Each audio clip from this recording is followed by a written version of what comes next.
23 декабрьдән 30-на кадәр Камал театрында яшь тамашачылар өчен уен фантазия жанрындагы «Мендәр әкияте» дип исемләнгән спектакльнең премьерасы күрсәтелә.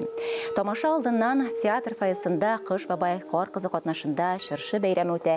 Спектакльнең авторлары яшь тамашачыларны һәм аларның әти-әниләрен театр фантазиясе дөньясына алып керә.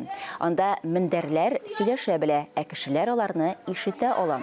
Бер-берсе белән могҗизалар тулы илләр, җәнлекләр турында сөйләшәләр. Гадәти булмаган сюжетның авторы Олжас Жанайдаров, режиссеры Рамил Гәрәев.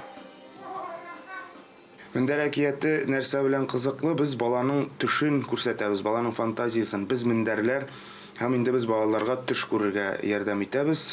Ни өчен балалар? Чөнки бу балалар бакчасында бара. Һәм анда бер бала бар. Ул аллергия белән чирли, авырый һәм аңа махсус китерәләр мендәр.